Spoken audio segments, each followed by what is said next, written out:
Hello, and welcome to this installment of Reading with Rohde. I picked two books today because of their illustrations, graphics in the case of this one. It's computer illustrations. But it's The Ant and the Grasshopper, which is classic, just like hopefully you guys got to see Jack and the Beanstalk. Stories with morals, fables, as it were. But the pictures on this are just amazing. And same with this. This is called Ocean Meets Sky. And this book here is illustrated by my favorite illustrator. Her name is Irene Haas, and I think you'll see the pictures are absolutely stunning. So without further ado, The Ant and the Grasshopper, a little moral story about doing what you're supposed to do when you're supposed to do it and saving up for later. So you can see the pictures are pretty cool. The Ant and the Grasshopper.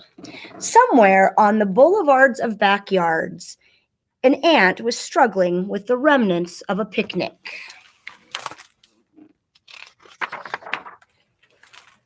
The work was hard and she was weary.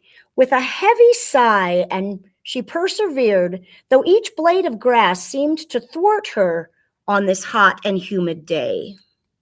I simply cannot go another step, she thought to herself. As she lifted her head in hopes of the smallest of breezes to cool her blistering forehead, she heard a sound. A wonderful, magical sound. Music.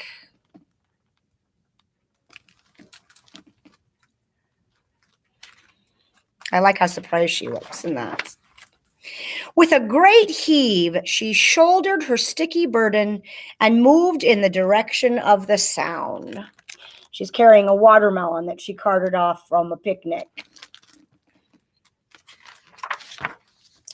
She came upon a grasshopper and his buggy band, making music with complete abandon.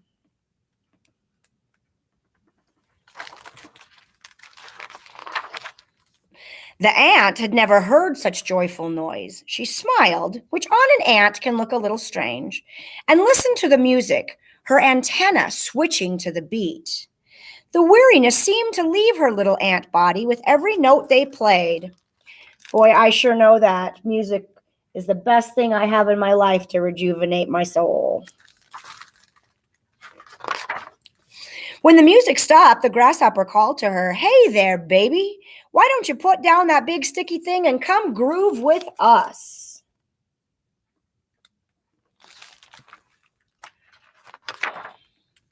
"I wish I could," said the ant, already feeling a little guilty for stopping for such a long time.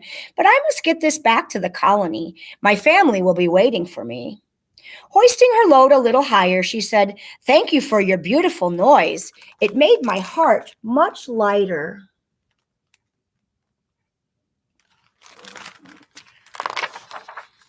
The band clickety-clicked and chirruped. They were so happy to have an audience. The grasshopper hit an F chord. "We will play for you then all the way back to your colony." Turning to his bandmates, he rasped, "Put on your walking shoes. We're hitting the road." I could just get lost in those pictures. The band was all abuzz, pun intended. The beetle was especially excited as he was the newest member of the band and had never been on the road before, like a musician going on tour. The ant was home in no time, hardly noticing the heat or the heaviness of her load. "You have made my job so much easier," she said. "Your magical music moved me along. How can I ever repay you?"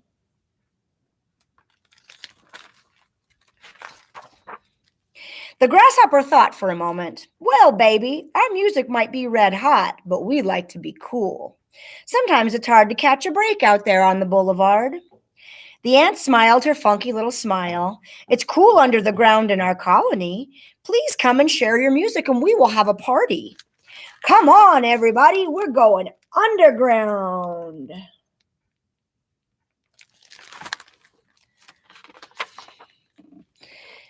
Laissez les bon temps rouler. Let the good times roll.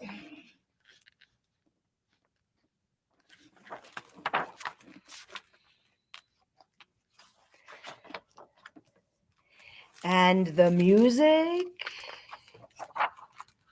made everything brighter. So that's actually not the story that the real the grasshopper is. Usually the grasshopper gets in trouble for slacking. But in this case, he got praise for grooving.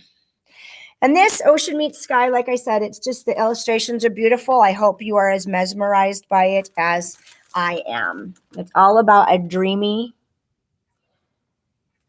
little boy.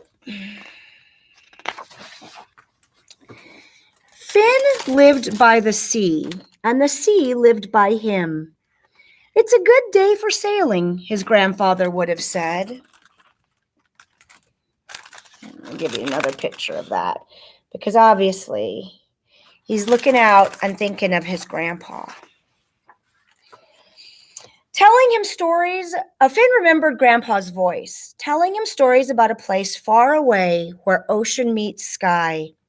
His grandfather would have been 90 years old today.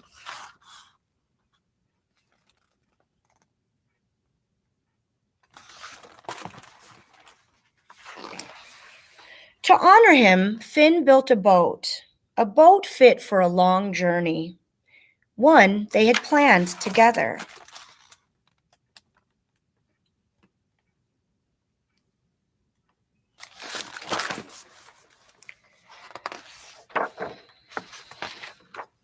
Boat building was hard work.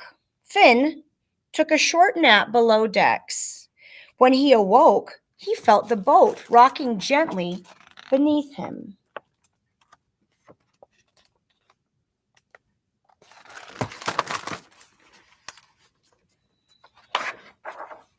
The journey had begun, and you can see all the shapes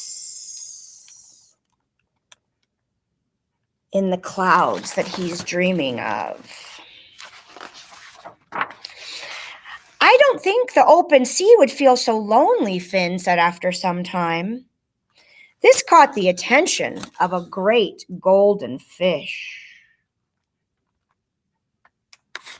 Sorry. It almost looks like a whale. Do you know where the ocean meets sky? Finn asked the fish. It's high and low and as deep as the sea, the fish answered in a voice that made Finn's boat shake. Maybe I should try that again. It's high and low and deep as the sea, the fish answered in a voice that made Finn's boat shake. It's up and down and very far. I can show you the way.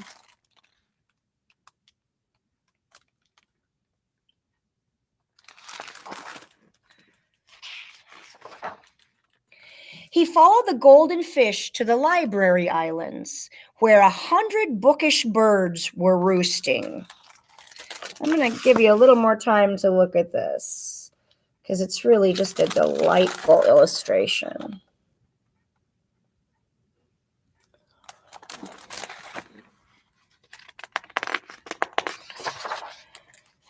Then they explored an island of giant shells.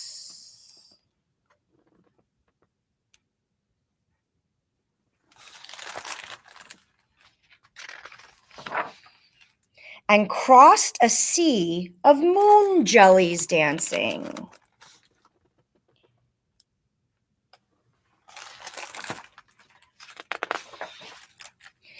But then Finn's eyes filled with wonder. He had finally reached the place of his grandfather's stories, the magical place where the ocean meets the sky.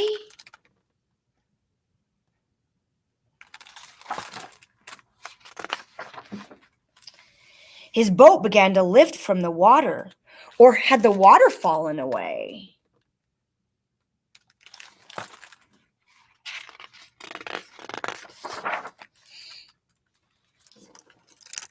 There is a big whale right there.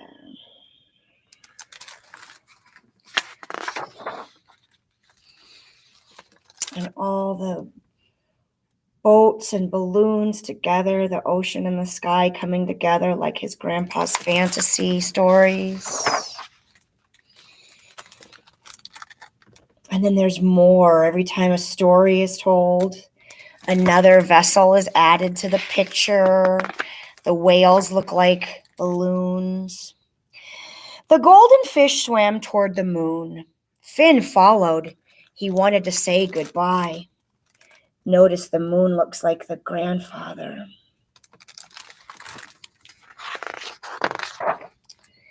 He had so many questions, but he heard a voice calling to him from far away.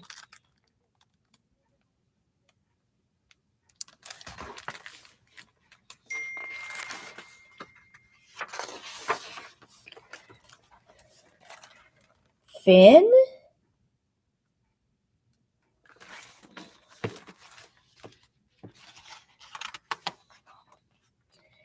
Finn, wake up. It's time for dinner, said his mother. I made Grandpa's dumplings.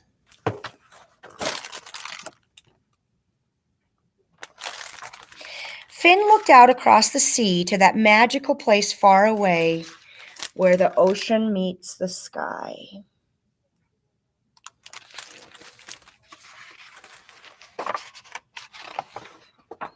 It had been a good day for sailing. And that's his grandpa, and he remembers his grandpa and all the wonderful times they had together.